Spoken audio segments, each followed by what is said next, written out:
Komitmen Presiden Prabowo Subianto mendukung disahkannya RUU perampasan aset saat Hari Buruh nampaknya belum sepenuhnya bisa terrealisasi. Menko Bidang Hukum, HAM, Imigrasi, dan Pemasyarakatan Yusril Iza Mahendra menilai tidak ada urgensi bagi Presiden untuk mengeluarkan peraturan pemerintah pengganti undang-undang atau Perpu tentang perampasan aset. Menurut Yusril, undang-undang dan lembaga yang menangani pemberantasan tindak pidana korupsi masih efektif meski RUU perampasan aset tak kunjung disahkan. Sebelumnya Presiden Prabowo dengan tegas menyatakan dukungannya terhadap Undang-Undang Perampasan Aset Tindak Pidana yang mangkrak sejak pertama kali disusun pada tahun 2008 silam. Undang-Undang Perampasan Aset bahkan telah dimasukkan dalam daftar Prolegnas 2024-2029 dan siap dibahas antara pemerintah dengan DPR. Tim TV One mengabarkan.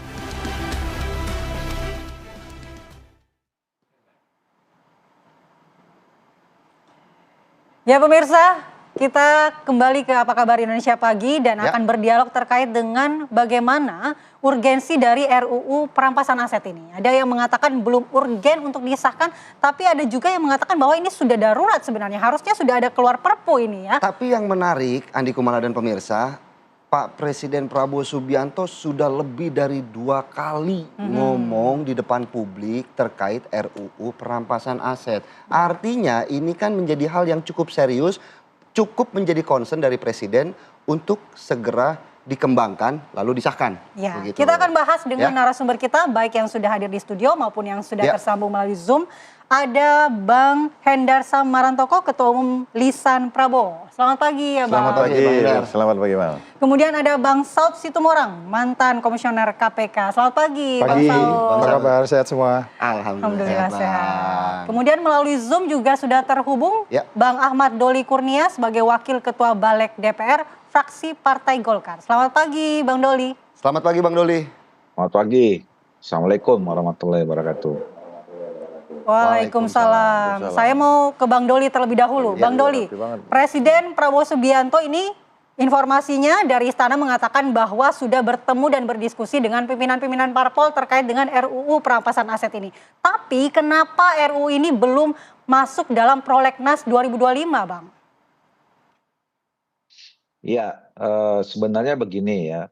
Pertama saya kira saya ingin harus jelaskan juga beberapa kali pernah saya sampaikan ya, bahwa rancangan undang-undang tentang perampasan aset, katakanlah gitulah, sementara ini namanya gitu ya, itu sebenarnya sudah kita masukkan di dalam Prolegnas ya untuk long list 2025-2029. Nah pertanyaannya kenapa belum dimasukkan menjadi prioritas 2025? Bukan berarti itu tidak pernah kita bahas ya. Jadi pertama tidak benar kalau misalnya rencana masuknya undang-undang ini, dibentuknya undang-undang ini tidak dimasukkan dalam Prolegnas. Jadi karena ada selama ini yang mengatakan di-delete atau dihapus, itu tidak benar.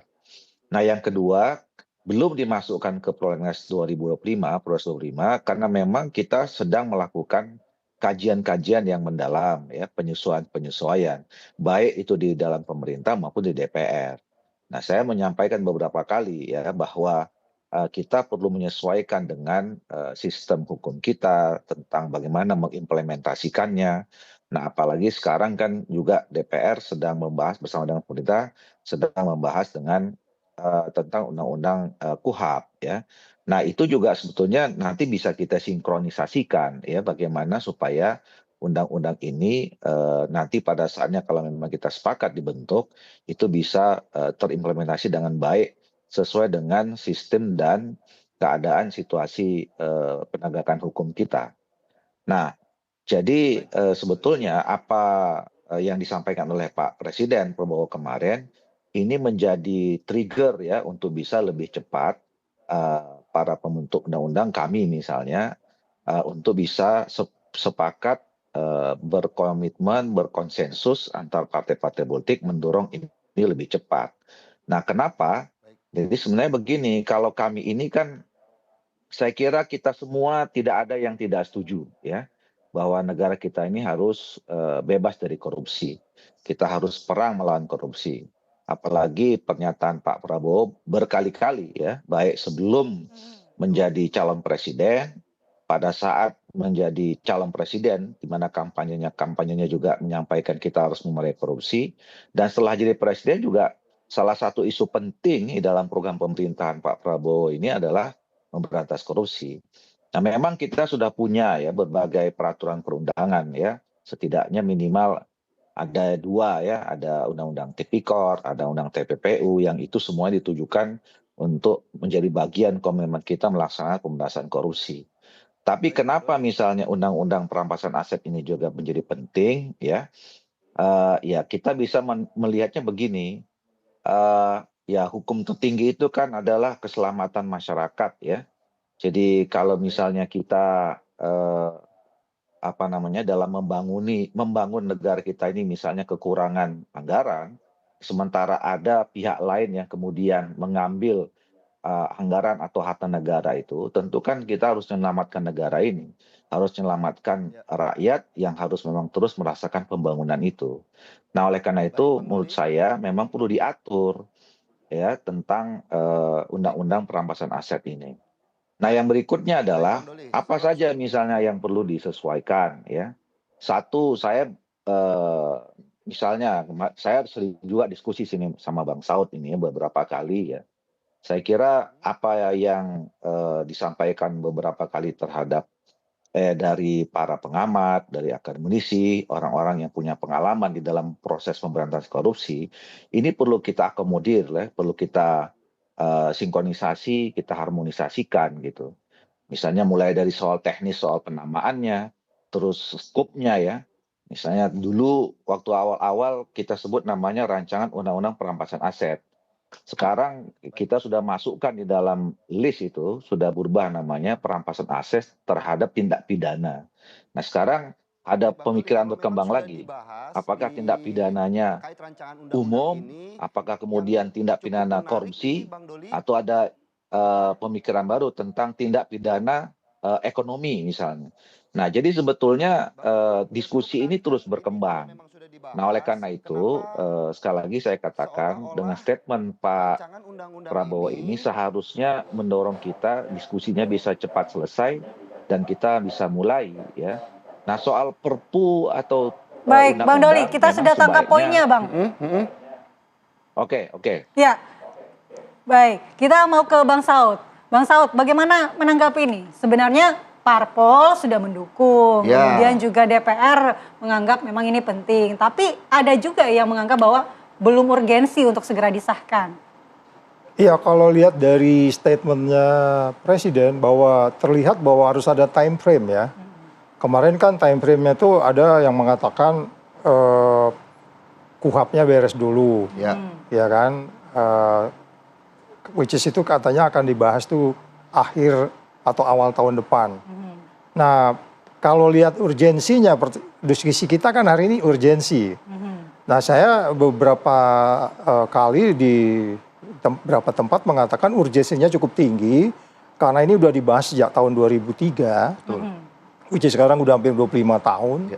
Karena ketika kita setelah menandatangani piagam PBB anti korupsi itu, banyak instrumen harus kita benarkan. Nah, kemudian kalau itu tidak ada katakanlah time frame yang pasti kapan, apalagi beberapa diskusi yang saya ikutin, dia harus selesaikan dulu KUHP-nya segala macam itu. Padahal ini kan kalau kita bicara perampasan aset itu kan disebutnya adalah non-conviction based. Jadi tanpa harus bicara KUHP juga gitu. Kalau bicara conviction, Anda harus bicara KUHP. Jadi it's nothing to do dengan KUHP itu sendiri. Tadi juga kalau menurut penjelasan Bang Doli ini sebenarnya sudah dibahas, tapi masih memperhatikan beberapa faktor, artinya kayak HAM, hak-hak yang dimiliki oleh para masyarakat Indonesia. Apakah Anda setuju? Iya kan, itu sebenarnya naskah akademiknya udah beres, iya kan? Ya udah beres. Kalau nggak beres naskah akademiknya menjelang campaign itu kan presiden sebelumnya memberikan surprise. Atau ini hanya upaya mendelay? Ya kalau akhirnya kita bertanya-tanya gitu, yang intinya menurut saya mereka nggak paham perintah presidennya. Nah kalau kita bicara ngikuti omongan presiden dari ke hari, paling tidak ada 5 urgensi. Pertama, kan beberapa tempat selalu bilang, enak aja lu ngerampok, gua ambil lagi li. Kan dia ngomong kayak gitu. Ya ngerampoknya pakai apa? Ngambilnya ulangnya kayak gitu kan? Pakai ini gitu loh. Yeah. Jadi saya bilang mereka nggak paham. Saya lebih cenderung justru perpu. Udah kalau mereka ini agak lambat, udah presiden bikin perpu. Tinggal tanda tangan aja naskah akademiknya udah Tapi jelas Pak Menko kok. sendiri, Pak Yusril mengatakan bahwa belum ada tuh urgensi untuk perpu. Iya Pak Yusril nggak bisa ngatas nama Prabowo juga kalau menurut saya sih. Baik. Iya kan kita tahu juga kan itu kan belum tentu gitu. Bisa berdebat juga itu. Iya kan? Orang omongannya, coba deh jabarkan omongannya presiden. Itu presiden kalau pidato itu perintah. Iya kan? Itu harus dijabarkan. Batuk aja perintah apalagi udah ngomong kayak begitu. Iya kan? Iya. Mungkin kita tanya Bang Hendar, apakah benar ini perintah pada saat Presiden Prabowo Subianto mengungkapkan ini di hadapan para buruh? Ya, kan kita harus dudukan dulu ke masalah konstitusinya bahwa presiden itu adalah lembaga eksekutif, ya kan. Kemudian ada lembaga legislatif yang memang mempunyai core dan domain di bidang itu, ya kan. Kemudian juga ada yudikatif ya, yang mungkin tidak terlibat secara langsung dalam hal ini. Tapi too good to be true, Pak Prabowo adalah sebagai seorang presiden, ya kan, pemimpin eksekutif, tapi beliau juga adalah sebagai seorang ketua umum parpol. Nah, artinya secara non teknis beliau bisa mendorong hal tersebut, dan itu yang kemudian beliau lakukan, ya, dengan mengajak seluruh ketua umum parpol untuk mendorong hal tersebut. Artinya kan di sini secara non teknis nanti beliau akan mengajak seluruh ketua umum parpol melalui legislatif. Ya kan, jadi tanpa juga harus terlihat bahwa ada intervensi dari eksekutif kepada legislatif. Ini penting sekali. Yang penting materi dan konten dan spirit beliau untuk memberantas korupsi dengan cara ini memang bisa dijalankan. Nah itu yang pertama. Yang kedua juga harus menjadi catatan bahwa langkah yang sudah dilakukan sudah konkret pada saat ini dengan Mas Prasetyo Hadi selaku jubir sudah mengatakan bahwa kita akan berkoordinasi dengan PPATK itu satu, ya kan, sudah berkoordinasi dengan ketua umum parpol, ya, kemudian juga dari Menkum kita Pak Supratman juga sudah mengatakan bahwa sudah mengkaji, sudah mulai jalan. Jadi ketiga hal tersebut saya rasa sudah merupakan spirit daripada pemerintahan Prabowo Gibran untuk menuntaskan dan merealisasikan Astacita poin ke-8 tentang reformasi di bidang hukum. Tapi apakah kemudian keinginan dari Presiden Prabowo Subianto ini tidak seolah-olah membuat Presiden seperti berjalan sendiri, berjuang sendiri? To good to be true, dia adalah ketua umum parpol. Itu loh maksud saya. Nah, jadi ini harus dibedakan dengan pada era Pak Jokowi yang dia stuck. Kenapa? Karena dia pada saat itu. Jadi kita harus ngelihatnya juga kan nggak bisa di ruang hampa gitu loh, ya kan. Dia di cover bahwa presiden merintah. Gimana presiden mau memerintah secara eksekutif? Dia adalah lembaga eksekutif, memerintah legislatif untuk melakukan hal tersebut. Ya kan akan stuck kan. Makanya sebagai instrumen dia sebagai seorang ketua umum parpol dan aspek-aspek non teknis dengan mengajak, ya kan, ketua umum parpol lain untuk duduk bersama-sama, ayo kita jalankan ini tentu paling penting. Yang penting spiritnya tetap sama, ya. Oke, kita akan melanjutkan dialog kita, tapi kita harus jeda terlebih dahulu, pemirsa. Tetaplah di Apa Kabar Indonesia Pagi.